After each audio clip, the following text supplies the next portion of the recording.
Welcome to 99 TV. నేను బ్రహ్మనాయుడు. ఇకపోతే అనాలోచనతో తొందరపడుతున్నారా Janasena party లీడర్లు? ఈ మాట మనం ఎందుకు అంటున్నామంటే, మీరు చూస్తే జనసేన పార్టీ కార్యాలయం గజపతి నగరం నియోజకవర్గం అని చెప్పేసి మీకు ఫోటోలు కనిపిస్తుంది.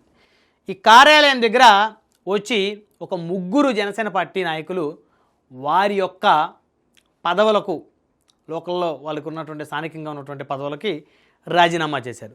ఒకసారి మనం వారి పేర్లు చూస్తే, ఇద్దరు మార్కెట్ కమిటీ డైరెక్టర్లు పైలా మహేషు, కలిగి స్వాతి, అదేవిధంగా కోఆపరేటివ్ బ్యాంకు డైరెక్టర్ కడమల అప్పయ్యమ్మలు తమ నామినేటెడ్ పదవులకు రాజీనామా చేశారు. గజపతి నగరం నియోజకవర్గంలో టీడీపీ నాయకులు జనసేన కార్యకర్తల యొక్క ఆత్మాభిమానాలు దెబ్బతీసేలా పనిచేస్తున్నారంటూ వారు ఆవేదన వ్యక్తం చేసి రాజీనామా చేశారనేటువంటిది ఇక్కడ స్పష్టంగా అర్థమవుతుంది. సో దానికి సంబంధించి వారు రాజీనామా పత్రాలను కూడా ఇక్కడ చూపిస్తున్నారు. సో ముగ్గురు రాజీనామా చేశారు. ఎవరు? ఇద్దరు మార్కెట్ కమిటీ డైరెక్టర్లు పైలా మహేష్, కలిగి స్వాతి, మరొకరు కోఆపరేటివ్ బ్యాంకు డైరెక్టర్ కడమల అప్పయ్యమ్మలు. ఇక్కడ ఒకటి, సాధారణంగా తెలుగుదేశం పార్టీ ఎక్కువ స్థానాలు ఉన్నాయి వారికి. సో జనసేన పార్టీకి 21 స్థానాలే ఉన్నాయి. వారి ఓట్ బ్యాంక్ ఎక్కువ జనసేనతో కంపేర్ చేసుకుంటే. సో బీజేపీ కన్నా జనసేనకి ఎక్కువ ఓట్ బ్యాంక్ ఉంది, జనసేన కన్నా టీడీపీకి ఎక్కువ ఓట్ బ్యాంక్ ఉంది. సాధారణంగా ఒక కుటుంబంలోనే అనేకమైనటువంటి మనస్పర్ధలు వస్తాయి. అలాంటిది రాజకీయ పార్టీ, సొంత రాజకీయ పార్టీలోనే మరి ప్రతి ఒక్క నియోజకవర్గంలో 3-4 గ్రూపులు ఉంటాయి ఒక రాజకీయ పార్టీలో. సో ప్రతి గ్రామంలోనే ఒక రాజకీయ పార్టీలో 2-3 గ్రూపులు. మరి అలాంటిది ఒక కూటమి 3 రాజకీయ పార్టీలు ఉన్నటువంటి కూటమిలో ఖచ్చితంగా గ్రూపులు ఉంటాయి, ఖచ్చితంగా వర్గ విభేదాలు ఉంటాయి. ఒక రాజకీయ పార్టీలోనే ఒక గ్రూపును తొక్కేయాలని మరొక గ్రూపు విశ్వ ప్రయత్నాలు చేస్తూ ఉంటారు. మరి అలాంటిది కూటమిలో ఒక పార్టీని అనగదొక్కాలని చెప్పేసి మరొక పార్టీ ప్రయత్నం చేయకపోతే తప్పు, కానీ చేస్తే పెద్ద తప్పు కాదు, పెద్ద ఆశ్చర్యపోవాల్సిన అవసరం కాదు అది. ఎందుకంటే ఇప్పుడు వరకు మనం చెప్పుకున్నటువంటి ఈ యొక్క క్యాలిక్యులేషన్స్ ఏవైతే ఉన్నాయో, ఒక కుటుంబంలోనే అనేక గొడవలు ఉంటాయి. ఒక రాజకీయ పార్టీలోనే 3-4 వర్గాలు ఉంటాయి ప్రతి నియోజకవర్గంలో. ఒక వర్గం మరొక వర్గాన్ని తొక్కేయడానికి ప్రయత్నం చేస్తుంది.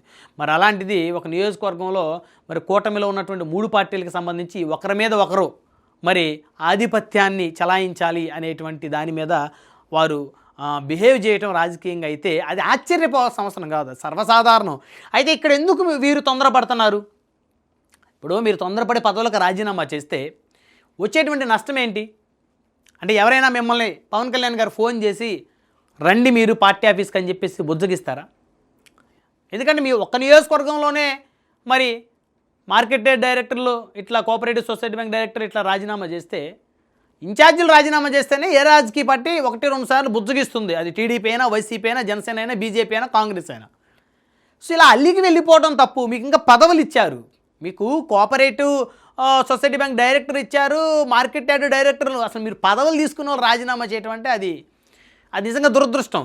పదవులు రాని వాళ్ళు అసంతృప్తితో రాజీనామా చేశారంటే సరే, దాన్ని ఏదో ఆలోచించాలి. ఎందుకంటే అయ్యో వీళ్ళు పాపం లక్షలు ఖర్చు పెట్టుకున్నారు, కోట్లు ఖర్చు పెట్టుకున్నారు, కనీసం అధిష్టానం వీరికి పదవులు ఇవ్వలేదు కాబట్టి అసంతృప్తితో ఉన్నారు, వీరి రాజకీయ భవిష్యత్తు ఇబ్బందుల పాలవుతుంది కాబట్టి వైఎస్ఆర్ కాంగ్రెస్ పార్టీలోకో లేకపోతే ఇంకొక పార్టీలోకో మరి వెళ్తే ఈసారైనా వచ్చే ప్రభుత్వంలోనే మళ్ళీ వారికైనా పదవులు ఉంటాయనేటువంటి ఒక ఆలోచనతోటి, ఆశతోటి పార్టీలు మారారు, రాజీనామాలు చేశారంటే ఒక అర్థం ఉంది. కానీ చక్కగా మీరు పదవులు తీసుకున్నారు, నియోజకవర్గాల్లో డైరెక్టర్ పదవులు తీసుకున్నారు, సొసైటీ సంబంధించి డైరెక్టర్ పదవులు తీసుకున్నారు. కాబట్టి మీరు రాజీనామాలు చేయటం అనేది కరెక్ట్ కాదు. అందుకనే అనాలోచనతో తొందరపడుతున్నారు అని చెప్పేసి మనం మాట్లాడాల్సి వస్తుంది. ఎందుకంటే అనాలోచన నిర్ణయాలు ఎప్పుడు కూడా రాజకీయాల్లో సరైనది కాదు. ఆలోచించండి, మీ ఇన్ఛార్జి దగ్గరికి సమస్య తీసుకెళ్ళండి, మీ జిల్లా అధ్యక్షుడి దగ్గరికి తీసుకెళ్ళండి, అక్కడి నుంచి మీ పార్టీ అధిష్టానం దగ్గరికి తీసుకెళ్ళండి, మెల్లగా అధినేత దగ్గరకు వెళ్ళేలాగా ఓ ప్రయత్నం చేయండి. లేకపోతే అక్కడ ఉన్నటువంటి సమస్యలను అధిగమించి తట్టుకొని నిలబడండి, కలిసి పనిచేయండి. ఈ రాష్ట్రాన్ని బాగు చేయడం కోసం, ఈ రాష్ట్రం పెద్ద ఎత్తున అభివృద్ధి చెందడం కోసం పవన్ కళ్యాణ్ గారు, చంద్రబాబు నాయుడు గారు ఆర్నిస్సులు కష్టపడి శ్రమించి పనిచేస్తూ ఉన్నారు. పెట్టుబడులు తీసుకురావడం కోసం వారి సర్వశక్తులు ఒడుతూ ఉన్నారు. సో కాబట్టి అలాంటి తరుణంలో ఇలా నియోజకవర్గాల్లో మరి నామినేటెడ్ పదవుల్లో ఉన్నటువంటి నాయకులు రాజీనామాలు చేస్తాము అంటే అది కరెక్ట్ అయినటువంటి ఆలోచన కాదనేది చాలామంది అభిప్రాయంగా కనపడుతుంది. ఎందుకంటే పదవులు రాని వాళ్ళు అసంతృప్తితో రాజీనామాలు చేశారన్న దానికి ఒక అర్థం ఉంది. పదవులు తీసుకొని మాకు ఇక్కడ సరిగ్గా సముచిత స్థానం ఇవ్వట్లేదంటే మీరు ఆ స్థానం వచ్చేలాగా మీరు ప్రయత్నం చేయండి, ఫైట్ చేయండి, వాళ్ళతో కలవండి, వాళ్ళతోటి కలుసుకొని ఒక పార్టీ మరొక పార్టీ కలిసిమెలిసి మాట్లాడుకోండి, చర్చించుకోండి. ఈగో ఫీలింగ్స్ తగ్గించుకొని ఒకరు ఈగోగా బిహేవ్ చేస్తుంటే ఇంకొకరు సరే కాస్త తగ్గానే వెళ్ళండి ముందుకి. కలుపుకొని వెళ్ళండి, కలిసి వెళ్ళండి. అల్టిమేట్గా ప్రజలకి ఉపయోగపడేలాగా పనిచేయండి రాజకీయ నాయకులు. సో కాబట్టి ఇక్కడ గజపతి నగరం నియోజకవర్గానికి సంబంధించి ఎవరైతే మార్కెట్ యార్డు డైరెక్టర్లు, కోఆపరేటివ్ సొసైటీ బ్యాంక్ డైరెక్టర్ రాజీనామా ఏదైతే ఉందో ఇది కరెక్ట్ పద్ధతి కాదు. అనాలోచనమైనటువంటి ఇలాంటి నిర్ణయాలు పార్టీని ఇబ్బందుల పాలు చేస్తుందని చెప్పొచ్చు. పార్టీలో ఉన్నటువంటి సిన్సియర్గా పనిచేసే కార్యకర్తలకి ఒక నిరుత్సాహాన్ని ఇలాంటి చర్యలు కలిగిస్తాయి. సో కాబట్టి ఈ విధమైనటువంటి ఆలోచన ఎవరికైనా ఉంటే కాస్త వెనక్కి తీసుకోండి, ఫైట్ చేయాలి. ఎందుకంటే ఒక కుటుంబంలోనే ఎన్నో సమస్యలు ఉంటాయి, అందరూ ఒకే మాట మీద ఉండరు. ఒక రాజకీయ పార్టీలోనే చాలా గ్రూపులు ఉంటాయి. సో ఇప్పుడు తెలుగుదేశంలోనూ ప్రతి నియోజకవర్గంలోనూ గ్రూపులు ఉన్నాయి, జనసేనలోనూ ప్రతి నియోజకవర్గంలో గ్రూపులు ఉన్నాయి, వైసీపీలోనూ ప్రతి నియోజకవర్గంలో గ్రూపులు ఉన్నాయి. సో ప్రతి రాజకీయ పార్టీ అధినేత చుట్టూతా కూడా కోటరీ ఉంటుంది. సో కాబట్టి ఇవన్నీ కూడా మీరు ఆలోచనతోటి ఆచితూచి వ్యవహరించాల్సినటువంటి అవసరం ఉంది.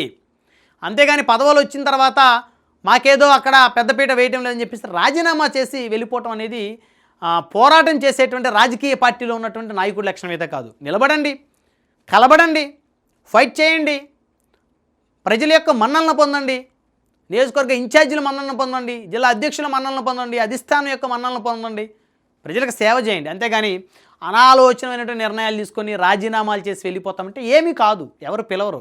ఏ రాజకీయ పార్టీలో అయినా ఇప్పుడు జగన్మోహన్ రెడ్డి గారికి కుడిభుజంలో వ్యవహరించినటువంటి విజయసాయి రెడ్డి గారు మరి అన్నీ తానే నడిపించాడు. ఆయన వల్లే 2019లో జగన్మోహన్ రెడ్డి గారు 151 స్థానాలు సంపాదించగలిగారు.